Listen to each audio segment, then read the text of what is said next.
Hello, it is Ryan, and I was on a flight the other day playing one of my favorite social spin slot games on ChumbaCasino.com. I looked over at the person sitting next to me, and you know what they were doing?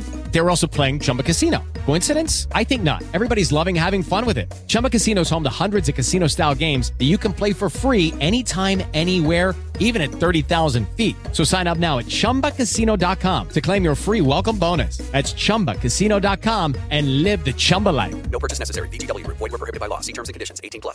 It is Ryan here, and I have a question for you. What do you do when you win? Like, are you a fist pumper, a woohooer, a hand clapper, a high fiver? I kind of like the high five, but if you want to hone in on those winning moves, check out Chumba Casino. At ChumbaCasino.com, choose from hundreds of social casino-style games for your chance to redeem serious cash prizes. There are new game releases weekly, plus free daily bonuses. So don't wait. Start having the most fun ever at ChumbaCasino.com. No purchase necessary. VGW. Void where prohibited by law. See terms and conditions. 18+. Judy was boring. Hello. Then Judy discovered ChumbaCasino.com. It's my little escape. Now Judy's the life of the party. Oh, baby, mama's bringing home the bacon. Whoa, take it easy, Judy. The Chumba life is for everybody. So go to ChumbaCasino.com and play over 100 casino-style games. Join today and play for free for your chance to redeem some serious prizes. ChumbaCasino.com. No purchase necessary. Void where prohibited by law. 18+. Terms and conditions apply. See website for details.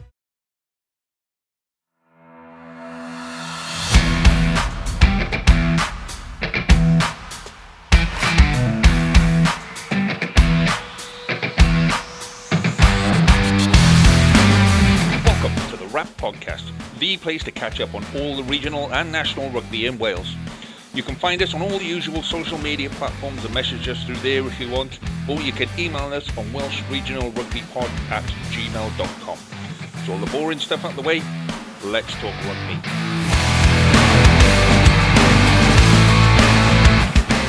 Hello and welcome to this week's edition of the Wrap Podcast with me, Lee G. Joining me as always is Jamie and Carwin. Good evening, gentlemen. Good evening. How are you? Yes, very good. Very well. Slightly dodgy, but yeah, very good. So before we do anything else, before we even get into admin and all that, because we've got a bit of news from ourselves to kind of let everyone know this week.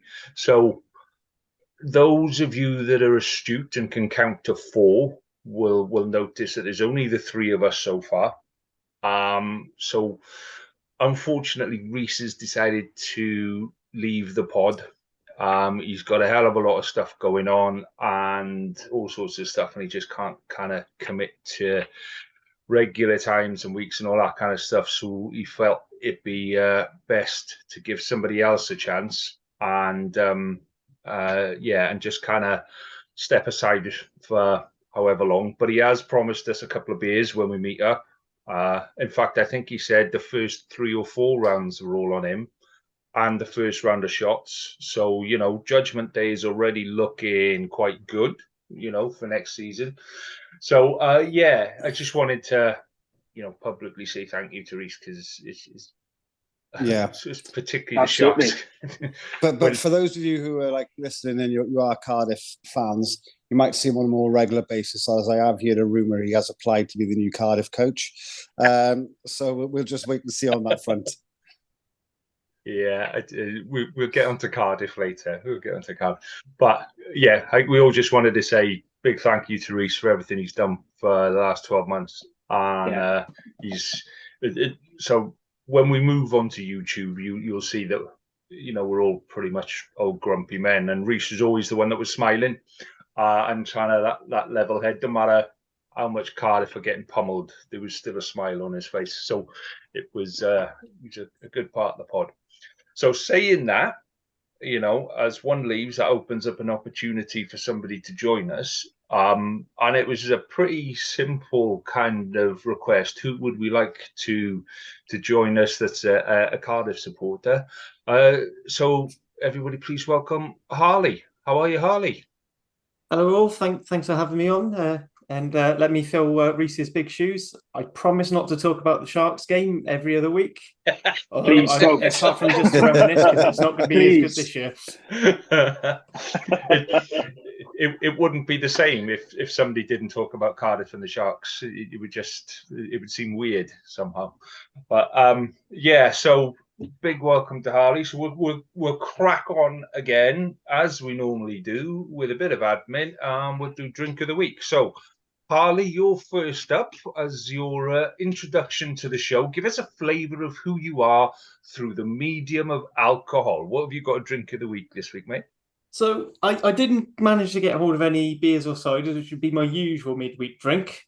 So instead I've gone for classic rum and coke. But what I've actually got is it's called Sea of Soul Spice Rum from the Bearded Brewery. They do various things, ciders, gins and stuff. But this is a really nice spice rum that I quite enjoy.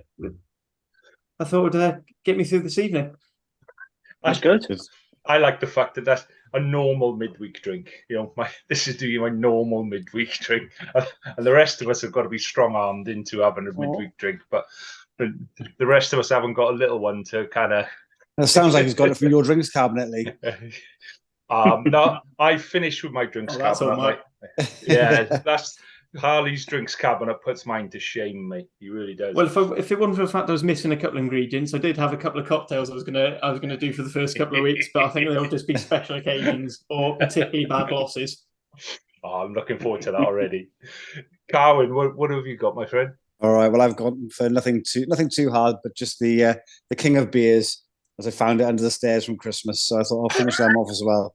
So yes, I am going to be drinking the Budweiser King of Beers and enjoying it. That looks like the Men's World Cup special edition. No, I'm covering it. But that's how old that one is, isn't it? Yeah, it is. Yeah, yeah. Can I tell you a quick story about Budweiser? As long as it's not going to make me sick. No, it won't make you sick. Well, it made me sick. I went to the O2 Arena on the weekend, went to see Iron Maiden live, the mighty Iron Maiden, excellent show.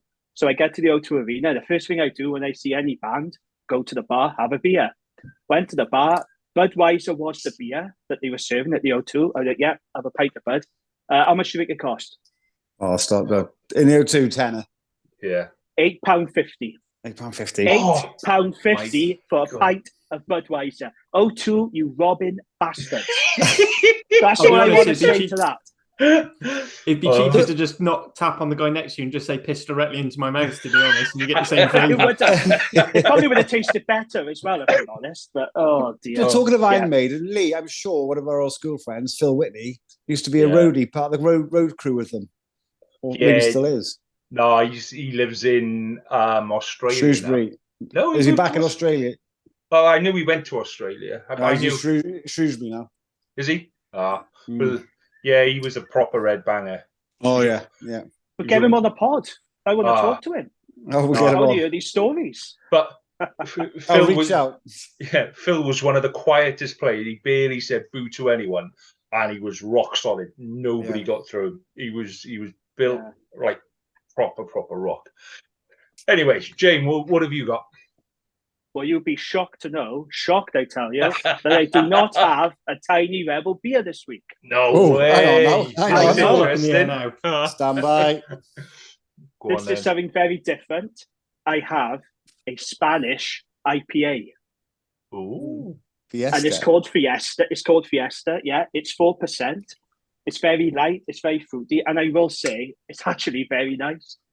In fairness, the Spanish can do a decent IPA. So, at least it's gone down a Tiny Rebel and it is fruity. You're keeping the theme. Yes. Yeah, it's not wacky flavour. It's not fucking popcorn, ice cream slush. But, I mean, it's nice. Is this your protest because they won't sponsor the show? Because they won't sponsor the show, you've gone, right, up yours, I'm going to go and find something that's different and somebody will sponsor the show. Partly, yes.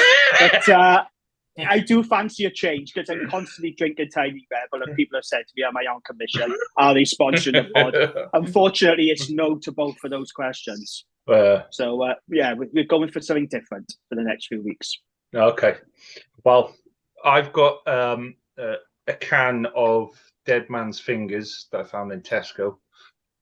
This is a margarita mix with tequila, which is 5%. So I mean, it looks quite funky, but it's like a can of cocktail type things.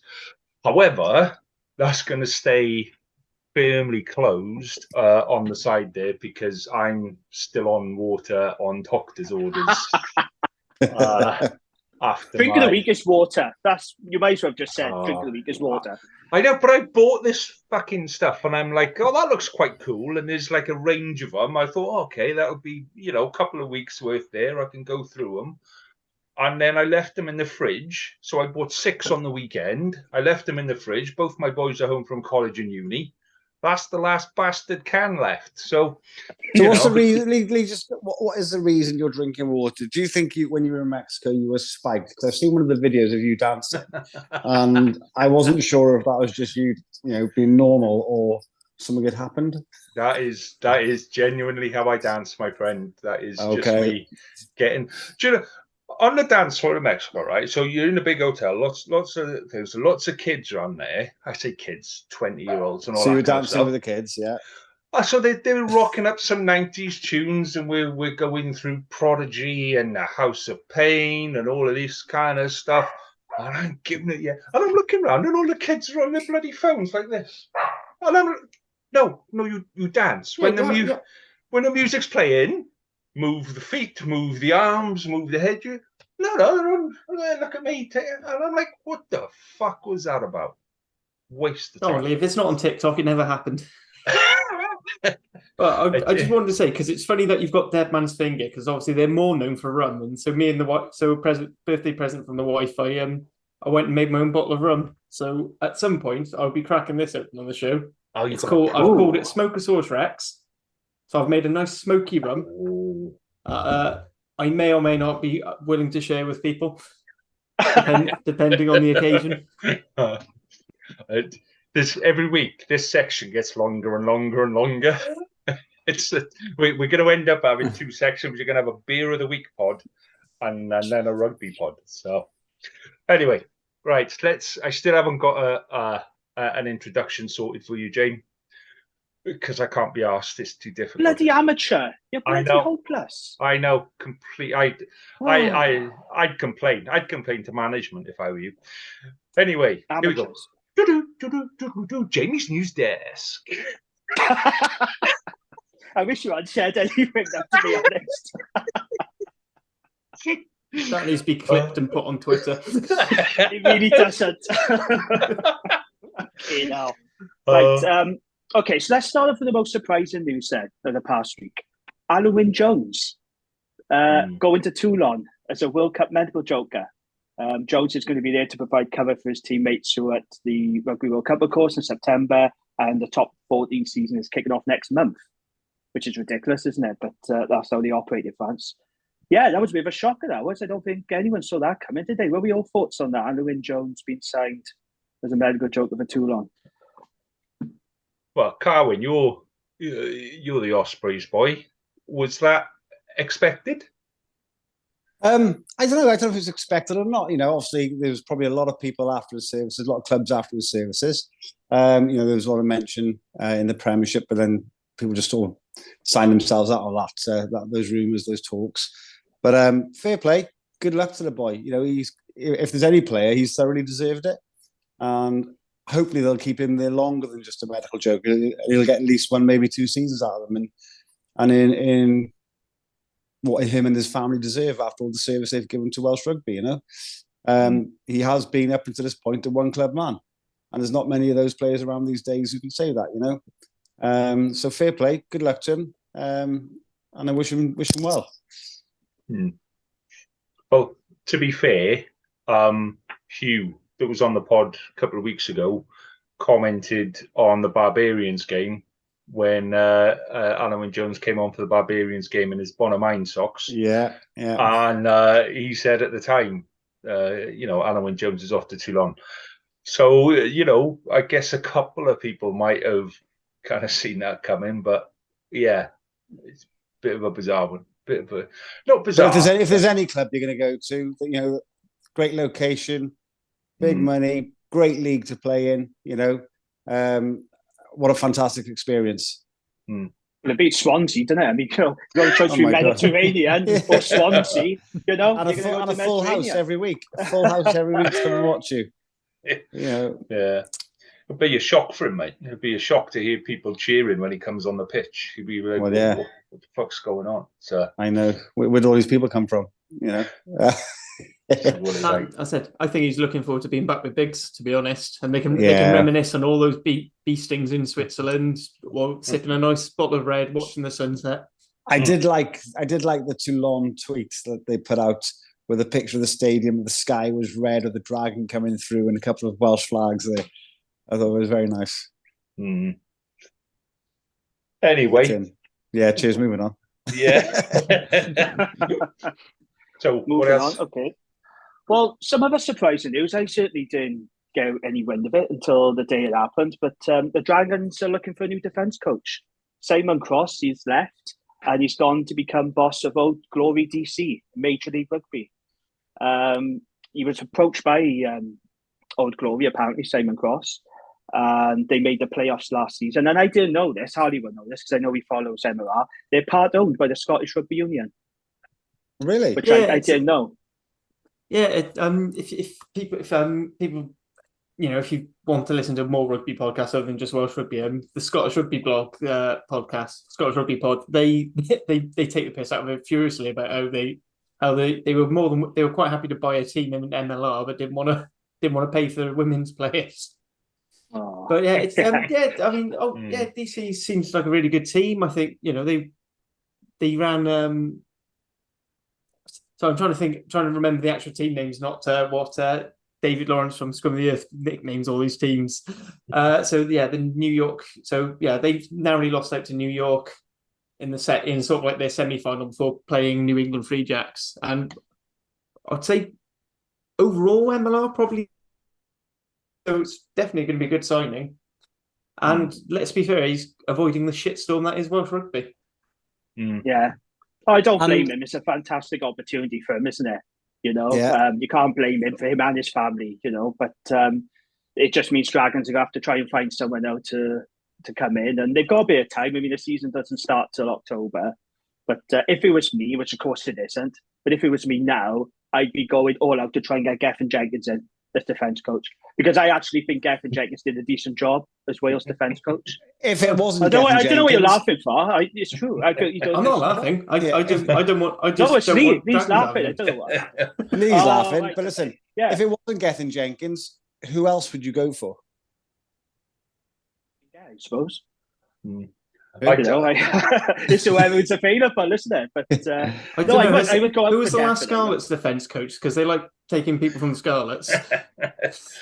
Was that Leinster guy? What was his name? Was it Hogan? Yeah, but he's gone. Where did he go? England somewhere. He went. Yeah, but Byron Hayward is for me the obvious choice there. Well, he is a man of Gwent.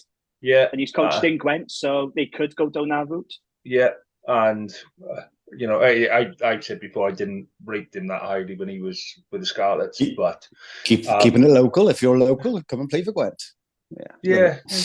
Well, that's why Dow Flanagan is there because he's a local boy. So and Flanagan's worked with Byron Hayward before. I'm sure there was a crossover between the two at Scarlets, so it wouldn't surprise me to see Byron Hayward there. Yeah, it is a shame about Crossley. I do like Simon Cross. I think when he first came there, when Dean Ryan brought him in as a consultant, he actually did a good job of showing up on defence, and then he was hired permanently. I will say, however, the last season or two, I think there have been too many occasions where the defence has been found wanting. So maybe in a roundabout way, this is probably a good situation for both parties. Dragons can look fresh, and Simon Cross can enjoy a nice life now and a new challenge in America. So it may work out for the best, but it'd be interesting to see who they bring in because it's not an easy job coaching the Dragons, whether you're defence coach, attack coach, head coach. That is not an easy gig, I can tell you. So good luck whoever wants that job. Right then. But sorry, do you want to talk about signings? Go on. No, I was going to say I think Harley's kind of when you were saying about Mellon, Harley's kind of hoping that he's coming back into Cardiff. Is that? Yeah, I mean, he was starting to do a really good job for sort of like in the he started out as an academy defence coach, plus also dealing with the rags, and then got sort of plucked up. I think personally promoted a bit too quickly. I think he needed to do a bit more time before going into international set. But if you look at the Wales defence under Gethin Jenkins, usually it was never system failures. It was usually just one or two players didn't make their tackles, and that was it. But when players were making their one-up tackles, the defence held really well. Yeah, he was a decent. So I agree with Jamie. He was a very good defence coach, but I think when Gatz came in, he decided who he wanted in his team, and there's no room for Mellon. Yeah, he's unlucky. I want him back at Cardiff personally, either as head coach or defence. I think the problem that you'd have with that is you've only got 12 players to coach. So there'd be space all over the pitch because there's only about 12 players actually left at Cardiff that can coach. Well, I'm glad you mentioned that because we were going to keep it under wraps, but it's time to announce that I'm now the new blindside flanker for Cardiff. I mean, you're joking, but it could actually happen the way things are going at Cardiff. Don't be silly. We've got plenty of back rowers, just nowhere else. Yeah, no one else. Well, when I said to Reece about being the next coach, he said he'd rather play number 10. So, we'll see how that works out as well. Yeah. Anyway, back to signings. Who else have we got, Jane? Right, let's move on to signings then, and let's stick with the Dragons because Cai Evans has signed for the Dragons from the Ospreys. Currently with the Wales squad, of course. That's a bit of a coup for the Dragons, I think. Do you think so? It's funny you say that because this has got a really interesting reaction this signing. So I think he's a decent player, actually. Yeah. When I watched him for the Ospreys, you go back and look at those performances against Leinster in the URC, and Carwin will know this, against Montpellier in Hagan Cup. He was pretty bloody good, in fairness. He was. He had a good season. He had a really good season. But prior to that, and I said on the previous pod, I wasn't overawed with him as a player. But last season, he really came through.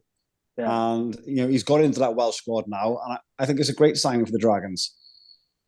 Well, it's a decent signing. I mean, I wouldn't say it's great. It is a decent signing. But what I love about this is the whole narrative surrounding the story. The fact he was allegedly Cardiff's #1 target, which I just find it hilarious because I'm not being funny. I like Cai Evans, but he should be no team's #1 target. And I think that says a lot about where Cardiff are right now, than anything else. I'll be honest, he's a #1 target because he was about the only, we had just about enough piss in the pots for it.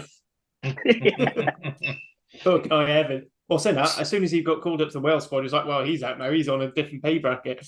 Yeah. It's just pay bracket would go up, yeah. It's interesting, though, with Cai Evans, because I'm interested to see where he fits into the Dragons, because is he been signed as a fullback who can cover 10, or has he been signed as a 10 who can cover fullback? Now, personally, when I watched him for the Ospreys, I thought his best performances were at fullback. Yeah. And that's why I would like to see him. I would like to see him at fullback. He's got a huge boot on him as well. Massive boot. He was knocking over 40, 50-metre penalties at ease, wasn't he? For the Ospreys. Plus from a hand, 22 to 22, no problem. Yeah. And then you look at the fly-off options. So we'll have Angus O'Brien, and then we'll have Will Reid up and coming, and then Cai Evans. I don't think that's bad. That's not bad options to have for fly-off, but I would like to see Cai Evans at 15 more than 10, I have to be honest. But I think it's a decent signing. But, it's not an exciting signing. It doesn't get the pulses racing, does it? But, decent signing. Foremost, you've got to fill a squad. So I wouldn't, I think the things what I'd say is you're probably looking at Will Reid being your first choice 10. And then I'd probably be putting Angus O'Brien as your first choice fullback. Just because I think actually I like him at 10, though. I did like him at 10. It was interesting. Me and Dan from Cardiff Rugby Life having a little exchange on Facebook talking about this, because we were also talking about how if you see Cai Evans primarily as a fullback, actually him going to Cardiff makes zero sense at all. It only makes more sense if you're looking at him as a 10. And he went, well, I don't know how you'd put Cai Evans and Angus O'Brien. And I went, well, you could have the Andre Pollard, Willie LaRue, so like Angus O'Brien coming into line to make magic happen, and then Cai Evans just running the show. Although that did come up with a comment, that's the first time the Dragons and South Africa have ever been compared together. Probably the only time I would imagine as well. But there we are. Well, a lot of sides now are playing, with two playmakers, whether that be a 10 and 12 or a 10 and 15. So from that kind of viewpoint, Di Flanagan loves to play, off a quick breakdown and having numbers flooding one side of the pitch. Having two players that can control that, I think that works quite well, and that works into Di Flanagan's system. Whether they're at 10 or whether they're at 15 doesn't actually make that much difference. There's also the option of having the starter finishers. So as it worked with Dan Biggar and Gareth Anscombe in the 2019 Grand Slam, when Anscombe was playing and Dan came on to control the games, or vice versa, or whatever. So, there's plenty of options, and it's good to have those options. It can only sort of improve the Dragons, which, Or he's going to get injured on Wales duty and the whole thing's fucked and you won't see him all season. Say that. Don't say that. It is funny though, isn't it? The whole three-way thing, the fight for Cai Evans, the tug of war, I think, Wales Online described Cardiff, Dragons and Ospreys. But I was reading the Ospreys. Sorry, go on. So Wales Online, they love to joke that they are possibly the best at sensational headlines. Is brilliant. I think the ones who are Wales legend, blah blah, whatever, blah blah, and it's someone who's got 2 caps in the 90s. Yeah. But when you read the Osprey statement about Cai Evans, it's clear that they wanted to keep him because Toby Bruce says we respect Cai's decision to leave and understand that you cannot always keep everyone. So they wanted him to stay. I have no doubt Cardiff wanted him. Whether he was their number one target, I don't know, but it's quite funny. So I'm going to say, yeah, he was. And he's gone to the Dragons, which is even funnier. So, it's good. I'm trying to think, in front of him, you have Michael Collins playing at full-back, sometimes mainly in the centre, but then also Max Nagy as well. Now, and he missed quite a lot of games towards the end of the season. So, have we got one full-back? Because Dan Evans is no longer there. We've got Matt Prothero still as well. And Matt Prothero, but he's been injured a lot as well. That's the problem with a lot of these really small, exciting players we seem to be finding every now and again. They're all injured. Enjoy that with you and Lloyd at Scarlets. Breaking in the first 2 weeks. Yeah, but he looks good. He looks good in the photos, pre-season photos. He looks good. So he hasn't got injured yet. So, he looks like he's got lost and is waiting for the teacher to come find him. When you put him and Costello next to each other, I know Costello's not there, but if you put him and Costello next to each other, it's just like, oh, who let the boys out? Where's Mammy coming to get you now, boys? Because they're both that kind of, not exactly. When you put them next to someone like Alan Wynne-Jones, you see just how small they are. So, yeah. Anyway, Ospreys news, Jane. Let's talk Ospreys signings. Yes. So on the same day, let's not say sorry, Jane. Let's not say signings. Okay. They are. They were the re-signings. Thank you. They're re-signings. Okay. So on the same day that they announced Cai Evans was leaving, they very cleverly, to soften the blow, announced 5 new re-signings.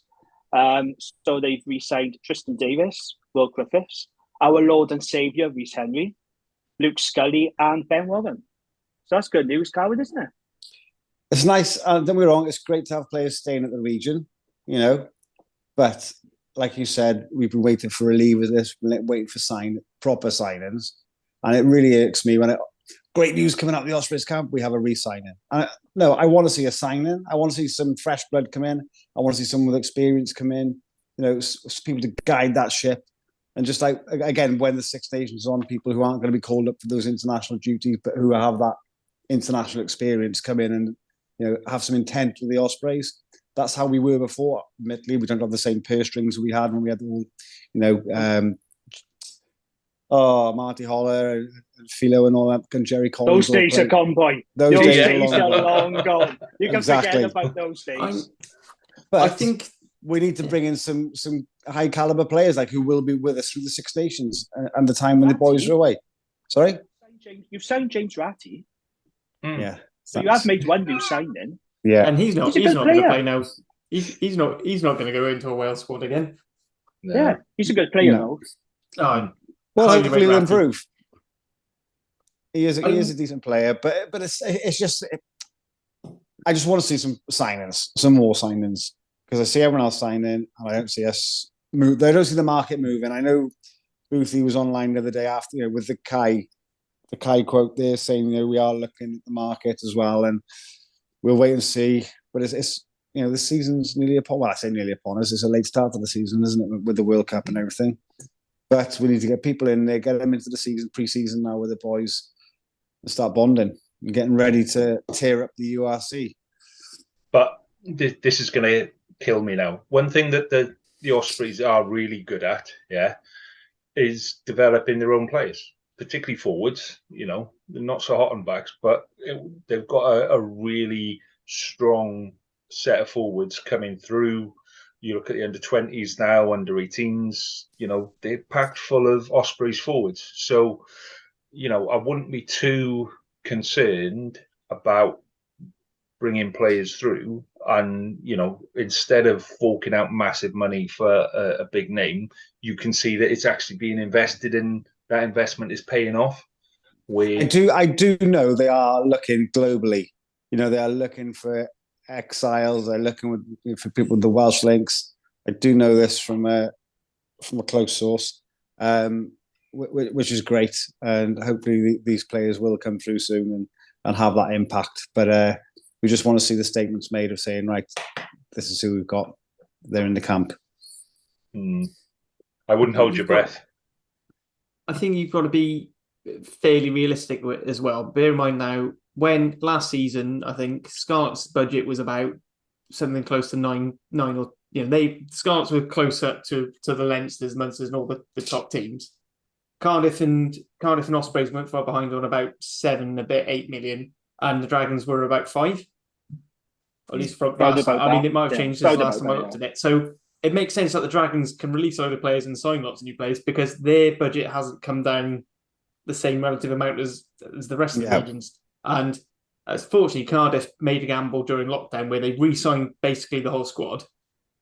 And now all of them, apart from all the internationals they've signed in the last year or two, have their contracts end, but we've got to keep the expensive ones. So we ended up with 3 people in the guard and the groundsman as our starting front row.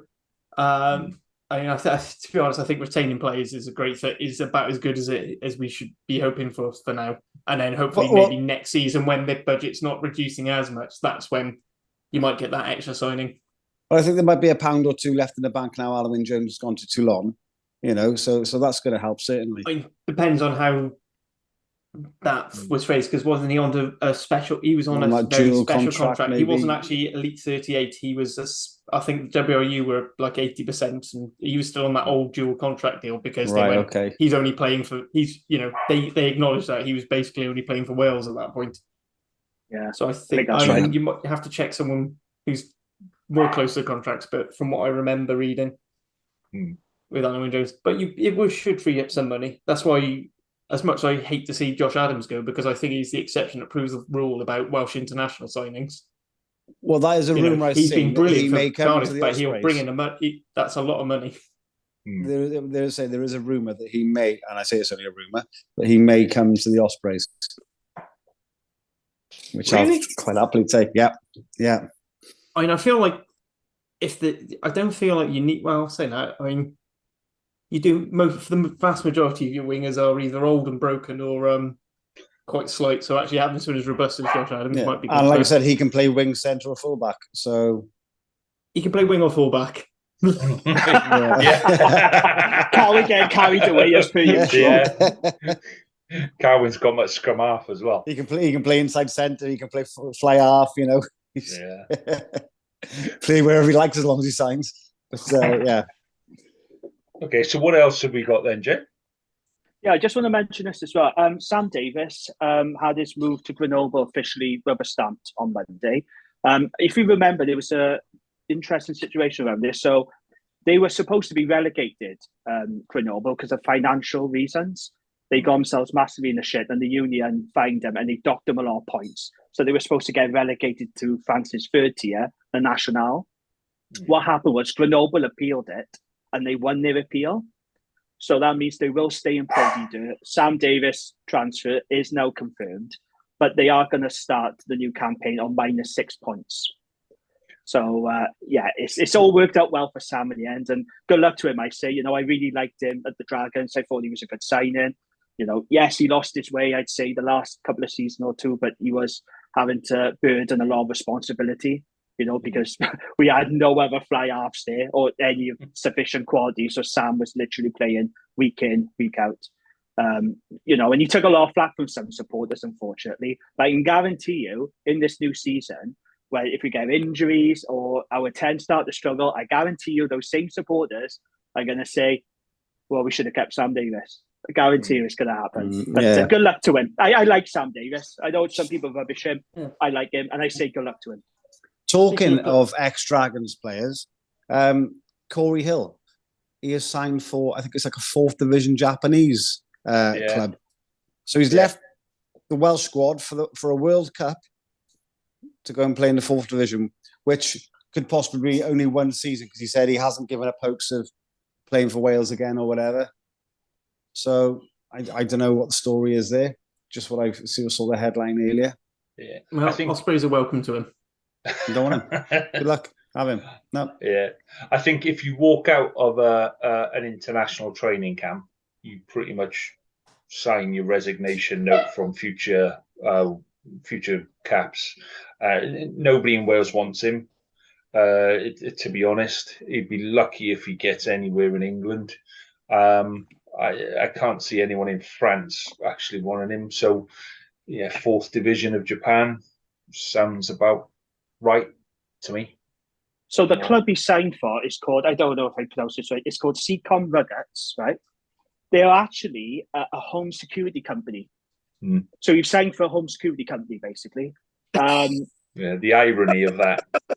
Yes, exactly. Well, look, I've said on this pod, my feelings on Corey Hill. I don't want him anywhere near Welsh Rugby. I don't want him anywhere near Ronnie Parade. What he did was despicable. Out the sight, out the mind, hopefully, with a bit of luck.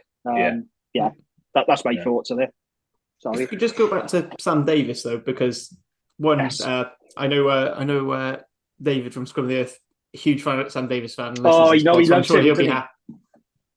He loves him, but personally, I think, if anyone deserves a nice payday after the way Welsh Rugby's treated him, it's probably Sam Davis, because at the Ospreys, he was always just seen as not quite as good as Bigger. At the Dragons, he had to deal with the Dragons. Yeah. And he stayed in Wales in the hope of getting a test cap, and they just weren't interested. And they kept saying, "Oh, maybe," and then just was never even in consideration. Well, he turned out bad, didn't he? Was mad, because I thought he was one of the best kickers of the ball we had. Yeah. I mean, all right, he wasn't flash, but being flash doesn't necessarily win you a test match. I mean, Finn Russell's probably the flashiest 10 in the world, and what has Scotland won, really, other than the Doddyware Cup and Calcutta Cup, really? Well, saying that, actually, they play for a trophy every game they play. Yeah, he was on the Scrum 5 podcast, Sam Davis, and he had an offer from Bath, and he wanted to go. But he was sort of persuaded not to by Dragons and the Welsh management to say, stay in Wales. They didn't promise him a place, but they sort of dangled a carrot in front of him. And of course, it never happened. Now, whether you think Sam Davis is international standard or not is entirely up to you. But yeah, you are right. I definitely think he got treated pretty rough. I think the Dragons gave him a good chance. They gave him plenty of rugby, which, to be fair, he got what he wanted. He left Ospreys. He needed first team rugby. The Dragons gave him that, but I don't think he expected to play literally every single game of the season, did he? Well, if it wasn't for Sam Davis, we would have lost to Japan a few years back. That's right, when he came on the drop goal. So fair play to him. He kept that one off the record books. I think Jared Evans would have left even if it hadn't been for all this financial stuff, purely for similar reasons. He realised he wasn't getting in the Wales squad. Yeah. So why hang around on a substandard contract? Fair point. Yeah. You can't blame him. You cannot blame him. It's a short career. And good luck to them. Yeah. So what else have we got on the news desk then, James?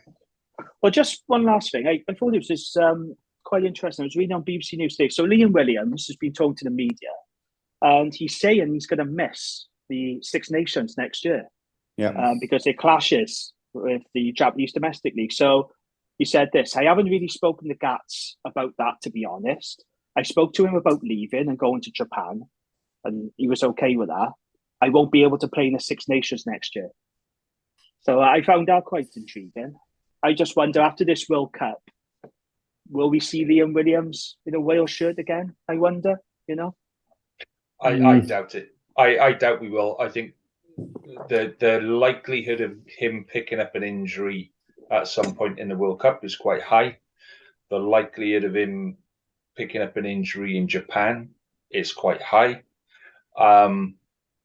He's an abrasive player. He gets stuck in and he does stuff. So he puts himself at risk in that anyway. But then he just seemed to, when he did his arm at Cardiff, that was putting his hand out to first stop game himself. of the season. Yeah, but he put his hand out to stop himself falling on the floor, and he fucked his arm, So I think he's just going to be one of those players that if he can have a whole season without an injury, then you take that and you bank that and you go, thank you very much. So I don't think he'll be back. Plus, you start a new 4-year cycle, Yeah, and I mean he's 33 as well, isn't he? 32. 32. So for a fullback at 32, keeping those international standards. I mean, let's say he doesn't come back, doesn't play in the Six Nations or again for Wales. Who's the next fullback off the rank? Cai Evans. Yeah. Yeah. But then I like Tom Rogers, but also you've got Jacob Beetham, Cam Winnett as well. Cam Winnett, that's what I was thinking, yeah. I mean, Cam Winnett's done really well for under 20s. I know he didn't play in the game we're going to talk about later, but yeah, I mean, he's had a fantastic under 20s World Cup, and the games he's played for Cardiff, he's looked really good, and that was up against some of the best. Even playing against Tommy Ramos and making him look a little bit silly at points. I think we've all got talent coming through. There's a lot of talent in Welsh rugby, but actually, in 12 months' time, we may well be sitting there going, it hasn't been that bad because a lot of young players have come through and made their mark. Or we might have got battered because a lot of our young players weren't up to it. But, we'll find out. There's only one way to find out. I think it'll be Louis Samid at fullback. I think that's going to be his future position because we tried in there before. It's gone okay, but I just wonder, due to a lack of options, inexperience, will they go with Louis Samid fullback? You're not so sure, Alia. I prefer whenever we've seen Josh Adams at fullback. Personally, I think he still has. He's all right. He's not as incisive an attacker as Louis Samid, but I think he's a more rugby smart player. So I think his defensive positioning and his kicking game's a little bit. Whereas Louis Samid is very great for kicking for himself, and he's fast. He's going to score tries. I think wing is still the best for Zanet. It's not to say he couldn't do a job, but I think Josh Adams is probably that. First and foremost for me, your fullback is your last line of defence. You want someone who's a very solid defender, good tackler, and is very good at positioning. I mean, that was Halfpenny's showpiece. You could almost have just him in the backfield. I know we've moved away from the sort of Halfpenny, Rob Kearney type fullback, and we're going for more either big brutes like Freddie Stewart or Will of the Wisps type. But I still think having someone who's defensively sound but still has the pace and knows when to attack is going to be useful. Yeah. The other option is going for a more natural playmaker. And as I said, then I think you've got to start looking. I mean, because like with Jacob Beetham, he's played a bit of 10. I'm not sure about Tom Rogers. He looks like he's fit. He's not. He looks like he's got a bit of rugby nous about him, not just pace. Defence is important. This is the issue I have, as Lee knows, with Johnny McNichol. I really like Johnny McNichol. He's a good fullback. He's good at attack. But he can't defend for Toffee. Yeah. And that's a shame because I really like him going forward. Yeah, he's one of the best attackers in the URC statistically. Yeah. So it's just half the game, particularly when you're playing for Wales, half the game is spent defending. So yes, Test rugby, innit? Yeah. I know we've talked about it, or rather, you guys have talked about the new World 50, the World Rugby Elite League or whatever it is coming up. Now, I think because the idea is to make all games more meaningful. The problem I find with that is whoever, whether it's still Gatland or whoever takes over the coach, are they going to want to risk blooding players? Are they going to do like the 2018 tour to Argentina, where they put in loads of fresh players? If now it sounds like there's something on the line with this World League, and actually every international game means something, when are you going to develop your players? Because you're not going to have that. I suppose you can have the Lions Year tour, So, like, apparently, when the Lions tour's on, we're not going to have this elite league. Well, they've got to trickle them in, haven't they? And that could be every game, 1 or 2 or 3 players, they come into those teams.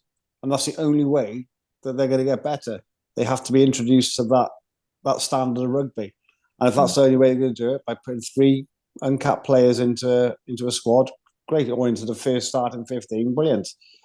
But like you said, I can't see any other way around it. If they are all meaningful games where there is a sort of possibility of promotion relegation, then you have to blood these guys.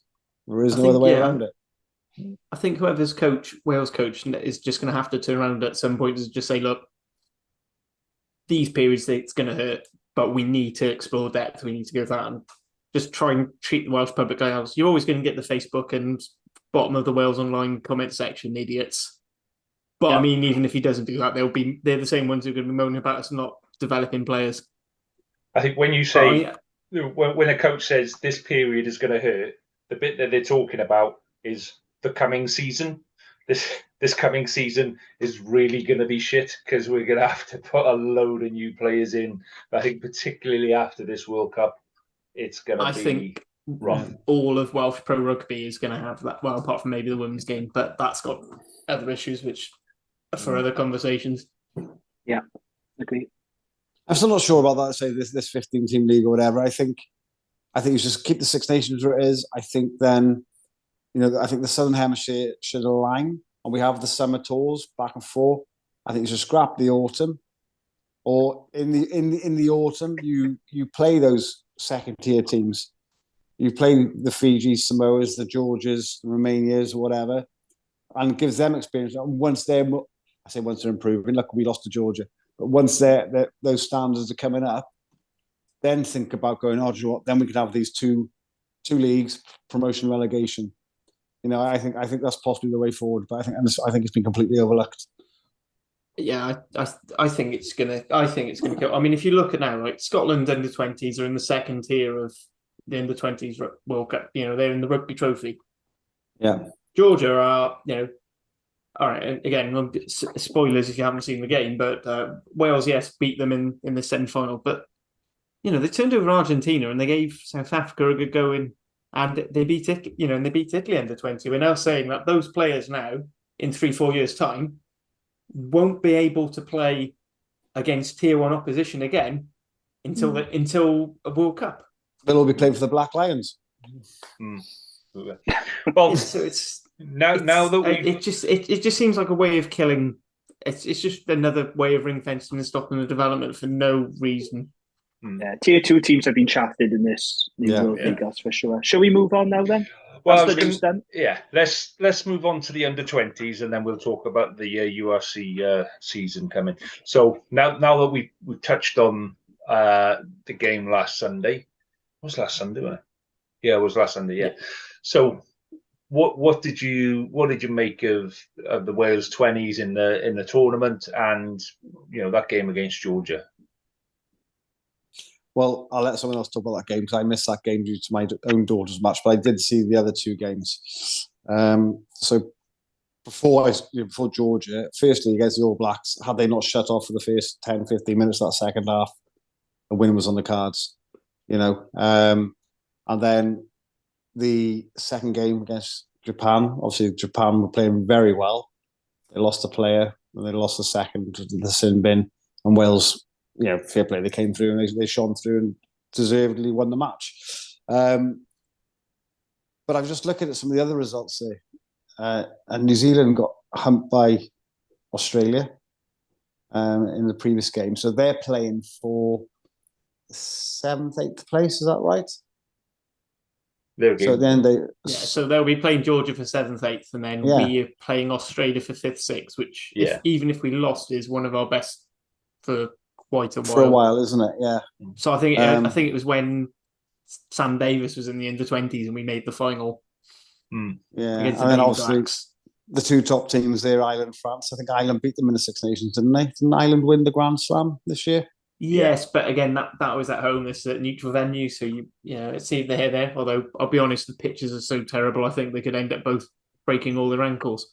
Yeah, yeah. I don't understand why they cannot find decent pitches to play on, because the pitch against Georgia it looked like the Knoll in the 80s. It was like a mud bath.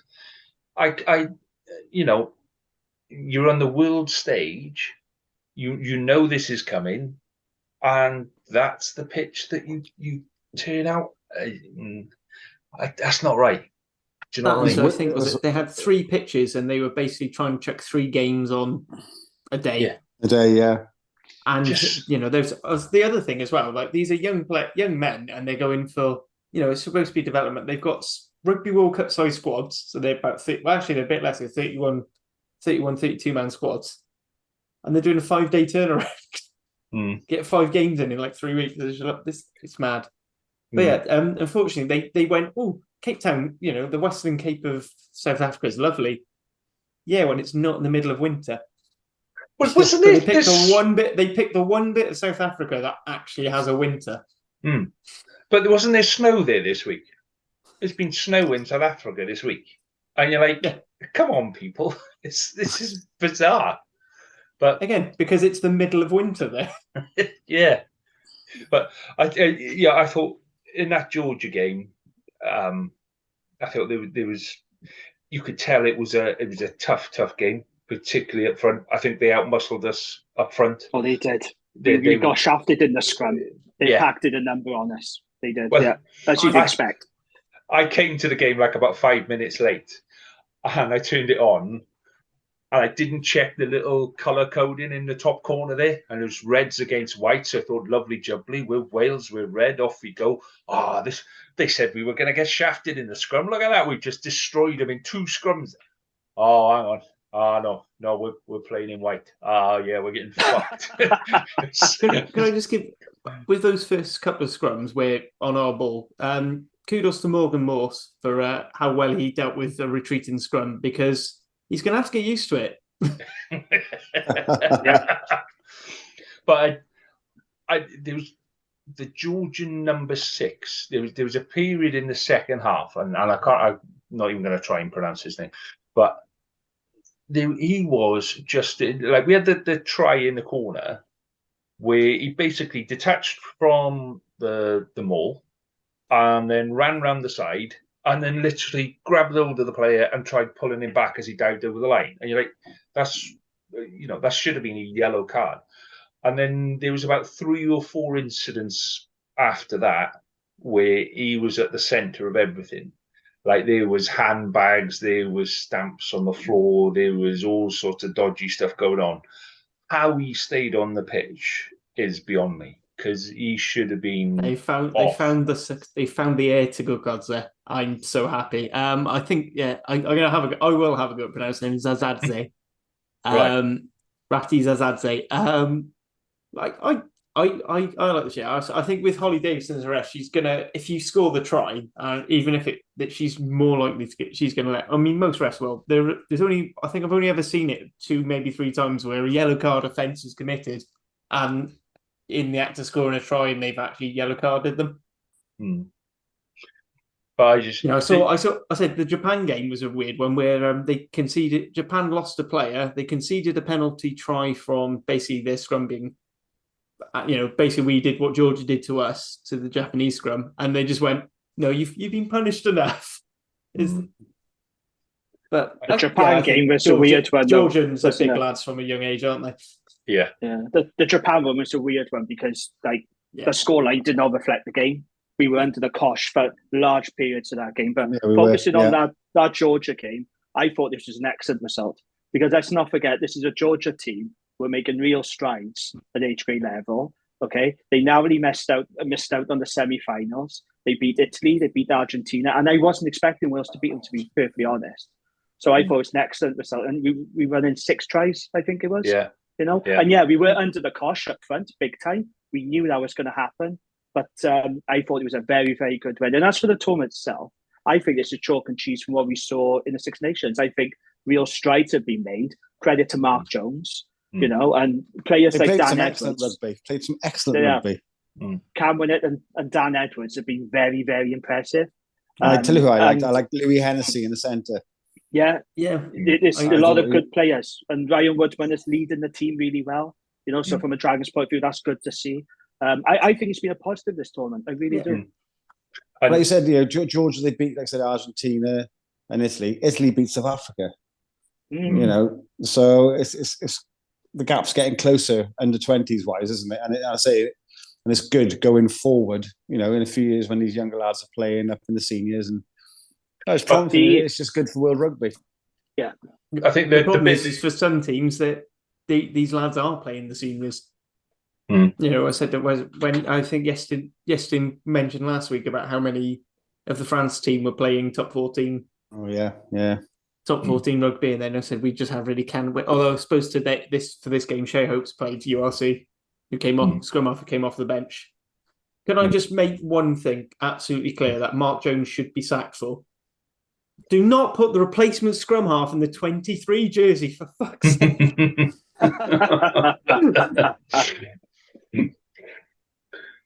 So Archie Hughes has played senior team for Scarlets. He's been good.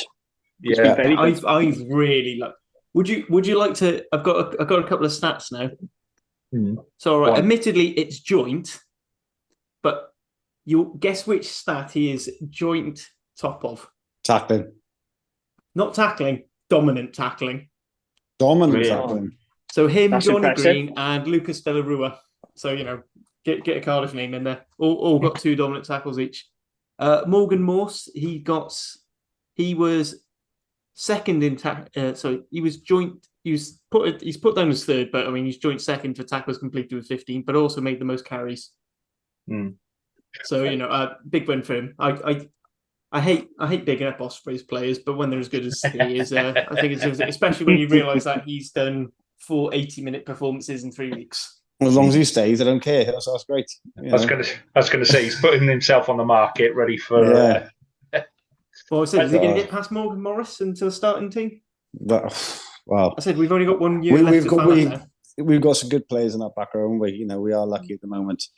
But with it's Harry Deeds as well. Have suddenly come through for Wales because we couldn't find a decent 8 other than Faletau for love nor money, and now actually there's quite a few decent ones. Yeah, they're coming through.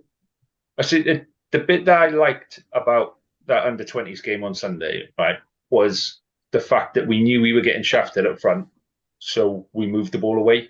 We didn't go, and this is what we've done in the senior team for quite a while. Oh well, let's just keep battering away anyway. Let's do the pick and go. And we went, no, let's just chuck it across the backs, turn the ball over, out, and it really, really worked. And it was a quick ball as well. Yeah, but it showed a level of confidence and a level of intelligence that actually, hasn't been there for quite some time. I think we were lucky for one of their tried. They tried running it out from their 22, and they had like a 4-1 overlap, and they fucked up the pass, and we ran that in for a try. We got gifted a couple of tries, didn't we? Yeah, that's fair. We did, yeah. But do you know what I like about the Welsh that's quite? I find those quite encouraging. And same with the Japan when you were saying about the Japan scoreline flattering us. Like that's kind of what you want a tier 1 team to be able to do against tier 2 opposition. Is even when they're not playing that great, is still put them away. And actually, that's something Wales have always struggled against tier 2. The tier 2 nations is rugby. We play at the level of our opposition. We don't try and keep the same standards ourselves. It's about punishing mistakes, isn't it? That's what we did. They made mistakes. We punished them. It's good to see. Sorry, Kyle, what are you saying? That's what I'm just saying. What I liked about the under-20s was their shirt. I really liked. That's got a divisive opinion online. It's very 90s, so isn't it? It's very Welsh football. Growing on me. It's very Welsh football, but I think it looked quite cool. And I think if the Wales men were to follow suit, I would certainly buy it. But when you're playing local rugby and you've got an away game and the seconds have taken like the away shirts or something, so you've got to find an old kit, and you've got to rummage around the back of the storeroom and find an old kit bag from 15 years ago with an old kit in. That's the kind of feel it had, because I'm sure that's exactly the same kit that the seniors played in Romania, was it? I don't know. That's where we were playing Portugal and Spain or something. It was the white with the red and green trims. Well, that's what it is. The kit man's had a rummage around the back of the storeroom, and he's found an old bag, and he's gone, "Fuck it, this'll do. We'll have this one." Yeah, we're going retro. This is great. I love it. So just to point out before we go on, Wales are going to play Australia on Friday, and that's going to determine who finishes fifth in this tournament. So I hope we can finish fifth personally, because I think it's been a really encouraging tournament. It's only the one game that we've been completely dominated, but it was against France. I mean, their boys were fucking massive, and our boys were so small in comparison. That's the only game, really, you could say from first whistle to the last where we were completely dominated. Although we did give a bit of count ourselves the last 10 minutes, but overall, I think it's been a pretty encouraging tournament. Yeah, and those French backs, they were throwing the ball around like they were in the team of the late 80s, early 90s. They were flinging that ball. But the size of them, they're massive. The size, Tuolagi, fucking hell, I can't get over. When he went off after the lad was yellow card, and I was like, oh, happy days. May have a slight chance in the scrum now. No chance. You want to know the worst? Absolutely pummeled. He's got another 2 years in the under-20s. Yeah, that's mental. I don't think he can make seniors soon. Yeah, I think he'll be in the seniors soon. So, what time is kickoff on Friday? There, I'm assuming it's going to be on S4C because all the rest of them has. So, is it an afternoon? I don't have the kickoff. Sorry, I don't have the time in front of me. Sorry. So it's been on S4C, hasn't it? The Wales game. Yeah, I've been watching it, and for the life, I've been trying. I've got Virgin TV, and I've been trying to press the red button to get the Welsh commentary. For the life of me, I couldn't. So, sorry, the English commentary. And I was talking to someone the other day, on Sunday actually. He's a TMO. And he's saying, well, what you do, you go into your subtitles, but before it, you change the audio from English to Welsh. Yeah, I've got goes into English. That's what you have to do. Yeah, you have to change your audio to Welsh to get English commentary. That's how messed up it is. But that's what you have to do with it. And apparently, it will even record with English commentary. Yeah, it does. Yeah, I was raging. I was absolutely raging. But I know basic now. Stuff, Carl, you should know this. I should know this. S4C channel. I have to go through the iPlayer because the stupid road BT works. I've been accustomed to watch on Viaplay and all that, which I've now got rid of. So yeah. If you are interested, it's a 1 o'clock kickoff. 1 o'clock. There we go. Kids still in school, wife at work, and working from home on Friday. Right, so let's move on then to massive announcement today. So normally fixtures get released on the same day. Gallagher Premiership and URC normally get released on the same day, and this year we're a week ahead, which I think is. Do they get released on the same day? I don't think so. It never happened. Yeah, I was just saying, if it was, it's just a chance for the English fans to plan their trips down to watch the URC games. It's clearly better than the Premiership. Always comes first, and then the URC ones comes 3-4 months later. That's how it's usually been. Yeah, but this time they came before England. Yeah. So anyway, let's have a look at a couple of the key fixtures. So from a Scarlet's point of view, starting with the first 2 games out in South Africa. That's easy enough. Yeah, I'm really not sure how I feel about Bulls followed by Stormers. They're going to be in the same position as we are. Their players will be, after the World Cup, are they going to be thrown straight into their squads? Well, this is semi-final. Bulls don't lose many. That's the issue you're going to have there. It just depends on what weird games Jake White's going to be playing. But then Sharks and Stormers are the ones who mainly lose out. But we beat the Bulls last year. Or did we beat the Stormers? Oh, fuck yeah! No, you beat them at home. Yeah. So this we've got to go out there with a bit of confidence. But I don't know. I'm torn. Do I quite like the idea of getting those 2 games out the way, start the season, catching everybody cold? Sometimes it takes people a couple of weeks to get into the swing of things, or is it signing ourselves up for losing the first 2 games and getting shafted and then trying to fight back for the rest of the season? Do you know what I mean? So it worked fairly well for Connacht last season. They had an absolute horror show of a run starting, got their South Africa tour out of the way. Whereas if you look at Cardiff, we're doing the South Africa tour in not quite the last week, the 2 before the last round, because we've got Judgment Day, which means we've got to have such a nice run up until then, because our second half of the season is all the hard fixtures. So we've basically got to we've got to basically be aiming at top of the table to even have a hope of the playoffs. With Scarlets, you get the South Africa tour out of the way, and then it's in theory it should be a little bit better. Yeah, maybe it is better to have them first, just get it out of the way, isn't it? But and the also, Springboks are no Springboks. Everyone's fresher. You won't have lost all your players to suspensions and injury. The Springboks are no Springboks. My South African teams are still pretty strong. Let's be honest. Yeah. In South Africa, the conditions the are Sharks very seem different. more difficult without the Springboks. They seem a better team without the Springboks. They're a strange team, Sharks. I quite like the Ospreys fixtures. I mean, all right, our opening game is against Connacht in Galway, but then we're home to Zebra, the Sharks, and Glasgow. And then we've got a nice away trip up to Rodney Parade. So I think that's a good first 5 fixtures for us, to be honest. I think you underestimate Zebra, mate. I really do. I've seen the amount of players that they've, good quality under 20s or people leaving the under 20s that they've recruited this year. Big pack. They've really upped their game with their coaches. It's a home game. It's a home game, though, so I'm not as concerned as if we were playing away. Zebra will be better next year, definitely, because they make good recruitment. I'm more worried about them we've got them round 5 in Parma, and I think that's going to be a harder fixture than it has been. They were already quite.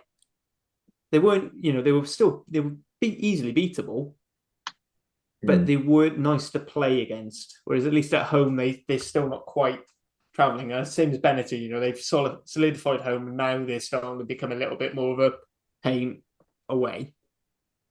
So I think Zebra at home is probably it's one of the more. It's not a give me win like it used to be, but it's definitely a more winnable fixture than so.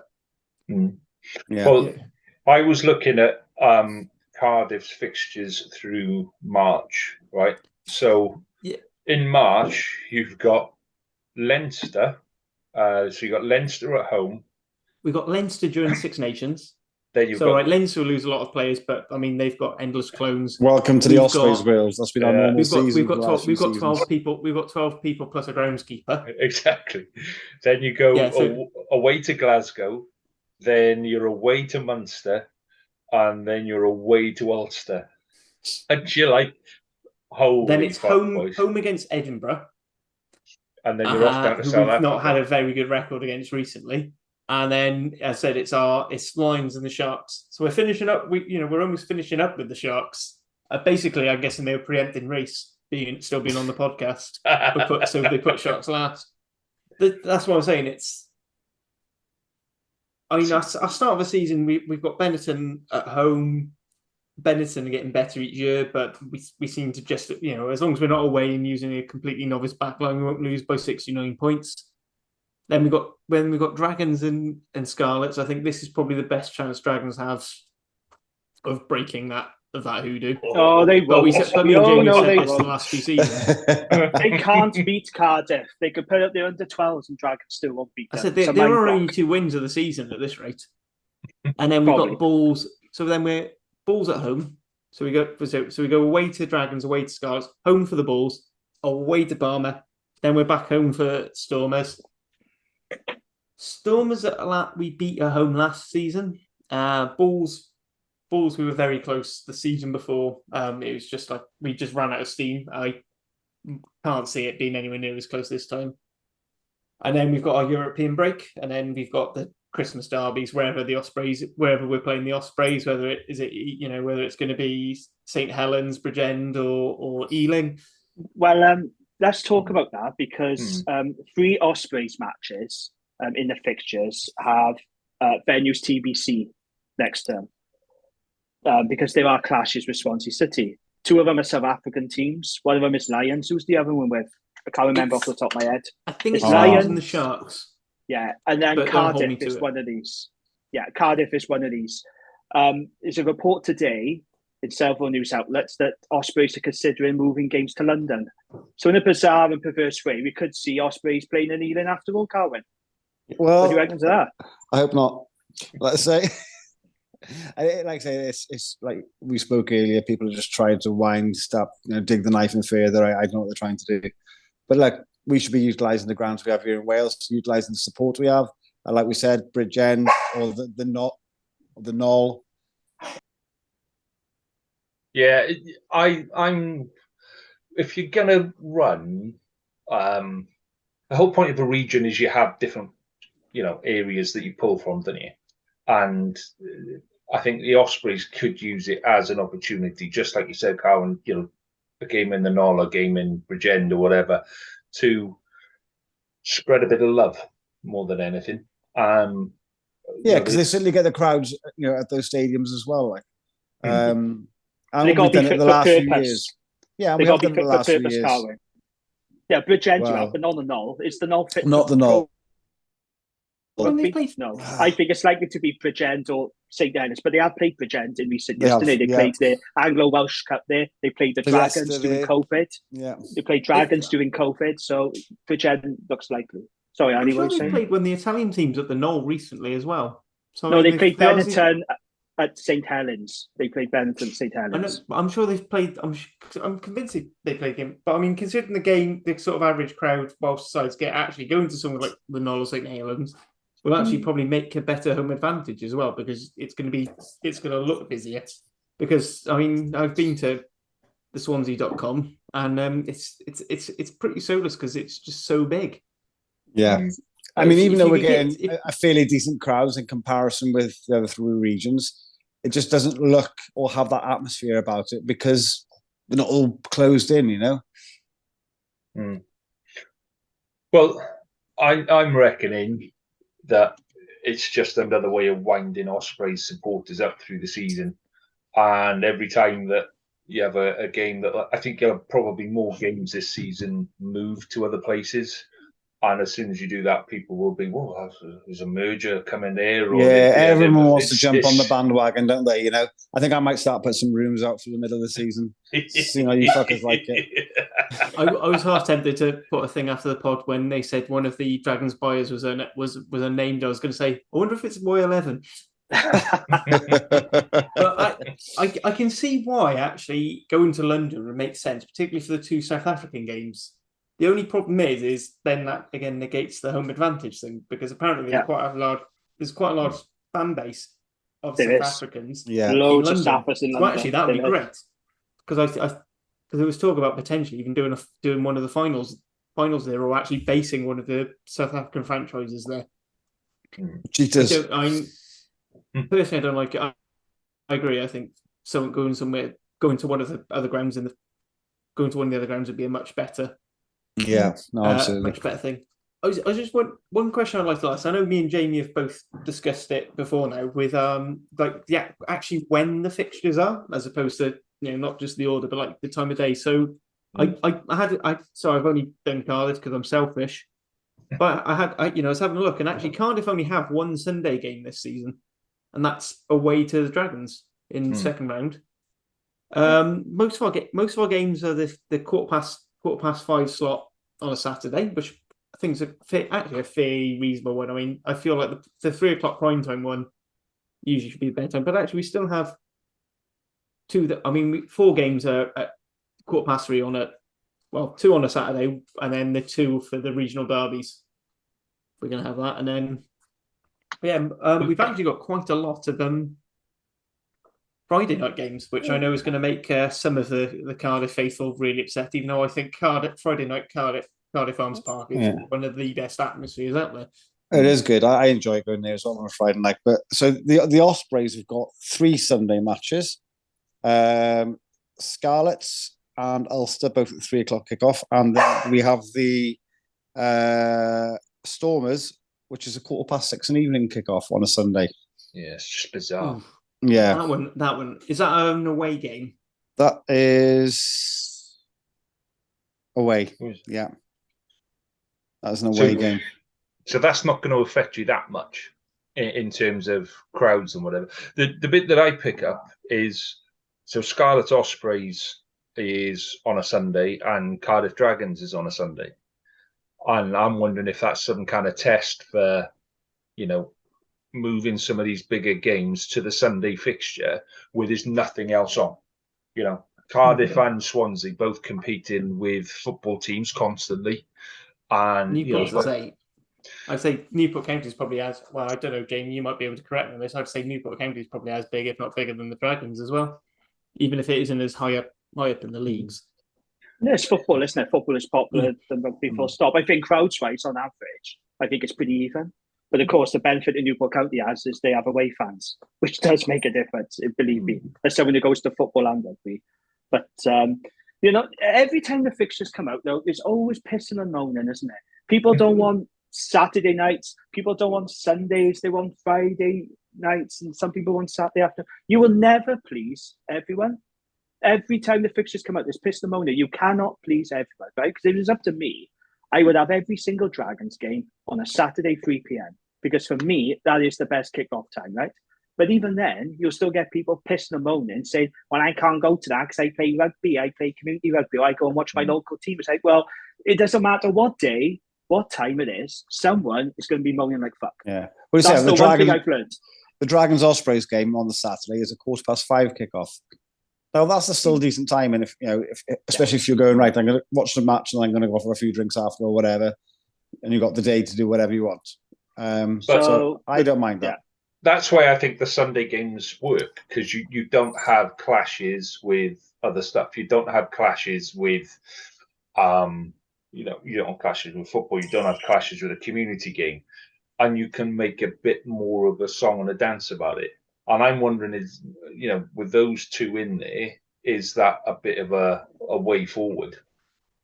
When they introduced it in the NFL, they introduced the Monday night game in the NFL, and it was absolute hellstorm because why are we playing on a Monday night? Nobody wants to play on a Monday night. And then the Monday night game became the big TV game where everybody, all supporters, there was just one game on a Monday night, so everybody watched that one game, and it was marketed really, really well.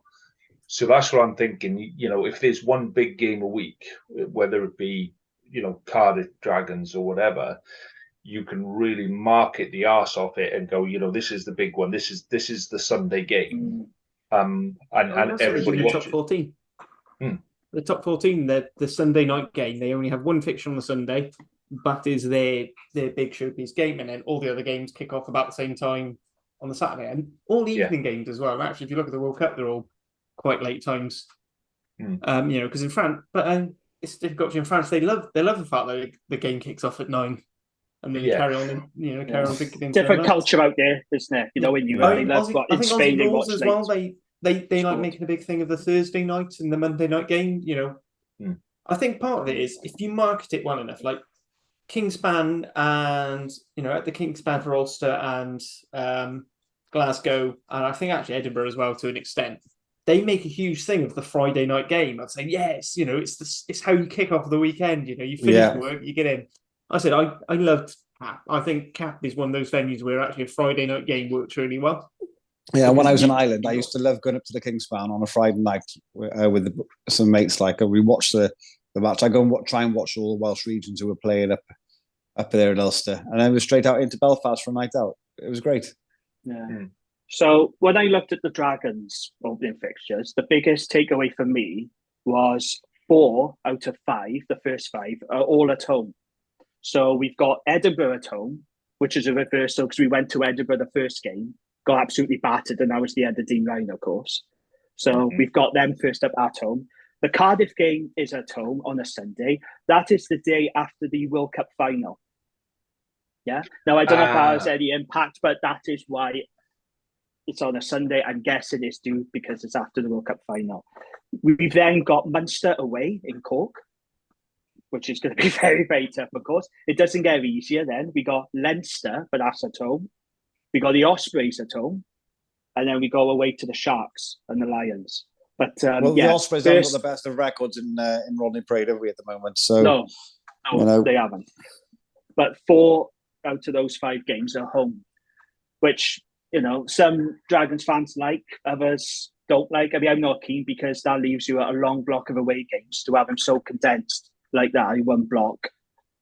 So yeah, that's a pretty tough opening block of fixtures. And I laughed because I saw the South Wales Dragons account, Argus on the Dragons. And I think Chris Kerwin, who we've had on the pod, I think he runs the account. And he was saying, he listed the fixtures and he said, 3 wins minimum. I'm like, fucking hell, I'm happy with just one, mate. 3 wins out of that lot. I look at them and I'm struggling to see how we get 3 wins. I don't think we'll be dead, but I know they'll be depleted. Cardiff, we never beat Cardiff, so that's a no-no straight away. Munster, no. Leinster, no. Ospreys, possibly. We have got a good record against Ospreys, who've only played. Sharks away, no chance. So I'm struggling to see where these 3 wins are going to come from. But that would be a pretty good return if they could get 3 wins out of those opening blocks. That is not easy for any team, let alone the Dragons. So 2 stories at the start of the season is Dragons win the first 5 games. Cardiff field a team. We'll have to come up with 2 more shocks of the season. I'm just looking through a couple of fixtures, right? And that Sunday game does look like it's a thing, because the first week there's a Sunday game of Stormers against Scarlet, but then the big Sunday game is Glasgow against Leinster.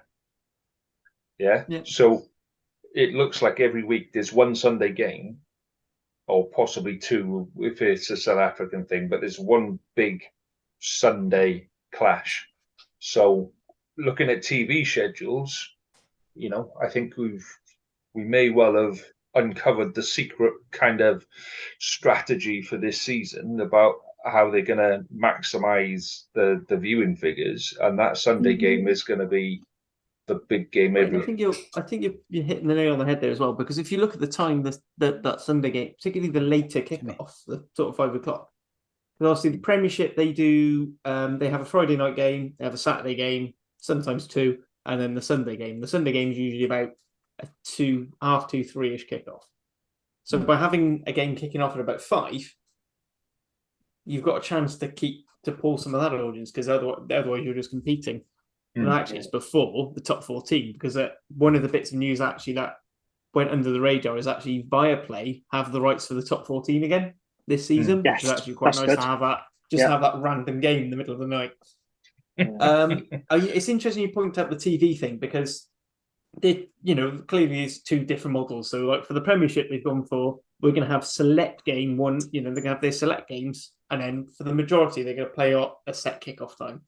And for their final weekend, everyone starts at the same time. You have 2 channels, you pick one or the other, and then they show tri-nights or a thing. Whereas the URC have gone for the more, everyone wants to be able to watch every game possible. So I remember before we went on to Premier Sports, when it was all terrestrial, you could go 3-4 weeks without seeing your team play because that was not the game being covered.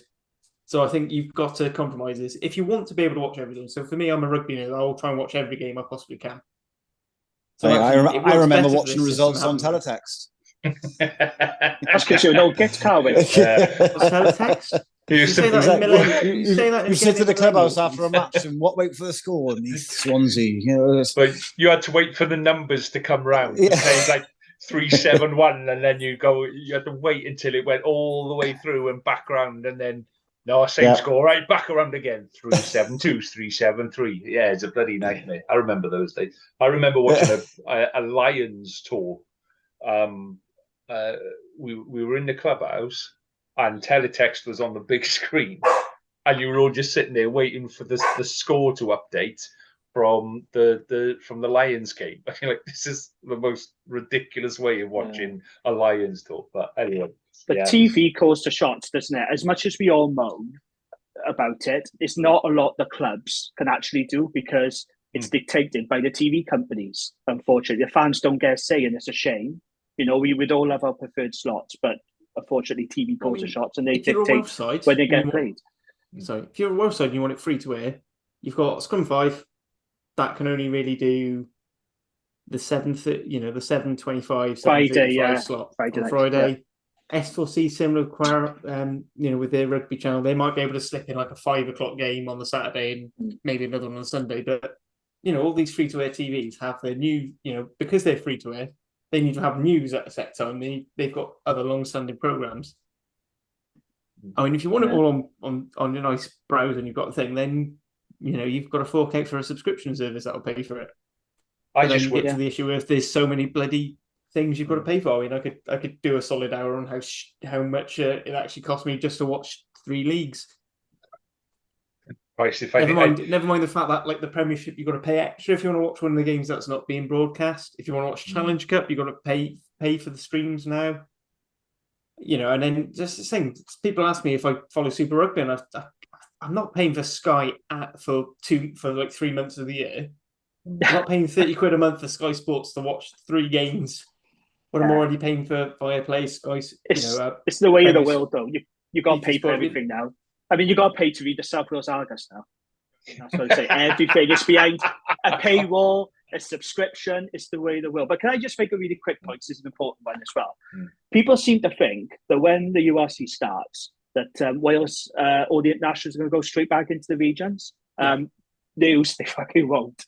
No. They will not, because they will have a stand-down period, as they always do in Wales. Now, in England and France, they don't give a fuck. They chuck their players straight into action. In Wales, we're different.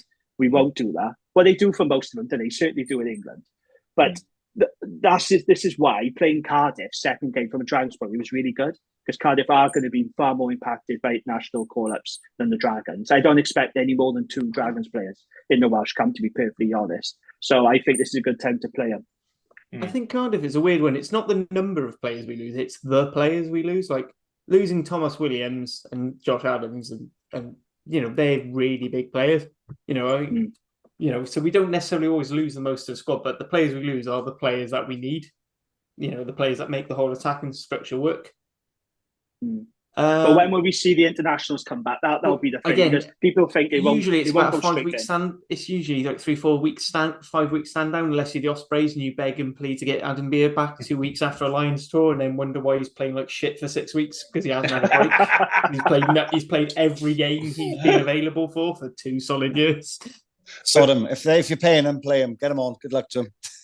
They usually do, don't they? If you've played X amount of games, then it's X amount of weeks off. And so if you don't play many games in the World Cup, but you've still been through the training period, then it's a slightly reduced time period. That so they're only going to be playing 4 games the way we're going, aren't they? Play the group games, they come home and crack on with the season. Anyway, right. I think we're done with the season. Obviously, we will be doing the fantasy league, not the fantasy league, the predictions league that we did last year. I'd just like to say, boys, I won quite convincingly on the last day of the season. Well, we'll have to have a World Cup one, and obviously got the warm-up games coming up as well. Yeah, there's a lot. I can't do it on the warm-up games. We can do. Yeah, I can't do a league for the warm-up games. No, we can do our predictions. Obviously, yeah, we'll do our predictions. Yeah. So I can do those now. We're going to get stuffed twice by England and once by South Africa. Oh, it's the optimism. See, I'm missing Reece's optimism. Will break himself on one of those games. Well, I'm going to put out there now. I think Wales are going to surprise a lot of people at this World Cup. I've been saying that. By finishing 5th. On the 5th, I'll be on the 5th. By finishing 5th. We will surprise everyone by getting out to the pool stage. Yeah. I think that will be. That's what's going to happen, isn't it? Yeah. Including the players. Yeah. They're sitting there. I got a holiday booked, Gats. I can't do the semi-finals. I got a holiday booked. I'm sorry, man. We weren't expecting it. Somebody did that once, didn't they? Somebody had like a wedding or something in the. No, that was the I think it was the very first Rugby World Cup. They didn't expect Wales to make it to the semi-final, so they beat England in the quarterfinal. I mean, if anyone was listening to Squidge Rugby retrospective, it was great. But so I was watching the game, and then there was a load of articles that came up afterwards about how England was so confident they were going to win the quarterfinal. They booked all these hotels and training facilities for the semi-finals. Wales had booked their tickets home. They basically just swapped with the England side. Yeah, and they kept their training equipment and everything, didn't they? Yeah. I was going to say, have you seen the videos and pictures of them out in Switzerland now? They are being properly beasted. There's one video I saw, Josh Adams looked like he was going to vomit. He's fucking keeled over like that. He looked absolutely fucked. They're really being put through their paces. But imagine going through all this. First of all, the players that aren't going to make the World Cup, they've been put through all that. and secondly, to crash out in the pool stages, going through all that hard work and everything, it'd be quite the players that don't make At some point, it, we're going the to players do that don't make we're going to it guess will our be squads fit. as well. As I say, the players that don't make it will be fit for their own regions for the start of the season. So that's always a bonus. Cai Evans becomes nice and fit. So I'm looking forward to that. I can't wait to see Will Davis King in like international quality tight end prop shape, ready to start. Right. Yeah. On that note, gents, I think we're done for this week. I don't think we've got anything else to go. Oh, that's it. I tell you what we're going to do. We're quickly going to mention Threads, okay? Because like we do a load of stuff on social media. So we're on Facebook as Rap Podcast. I think we're on Twitter as Rap Podcast. I think, but we're now on Threads as well. And Instagram, because you've got to be on Instagram to get onto Threads. So we're on Instagram. Lee's also on Tinder. Grinder, Are you? Yeah. What's Grinder? What's Grinder? It's more up your street. So literally on Threads. Fucking hell. On Threads, we are Rap Pod. So WRRAPOD.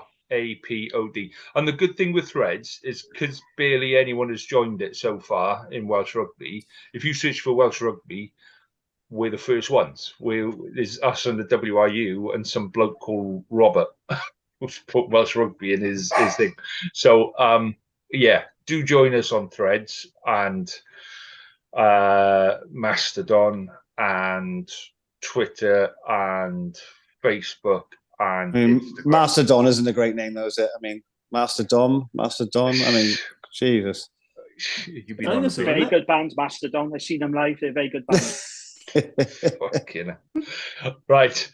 On that note, gents, we'll knock it on the head for tonight. We shall bid you all farewell. Enjoy your rugby. We shall catch up and do this all again next week. All the very best, gents. Roger that. All the best, guys. Cheers. Thank you.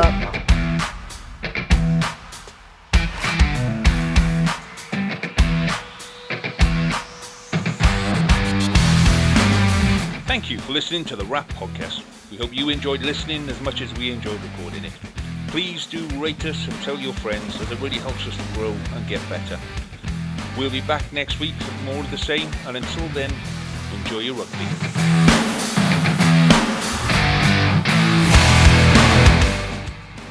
Sports Social Podcast Network.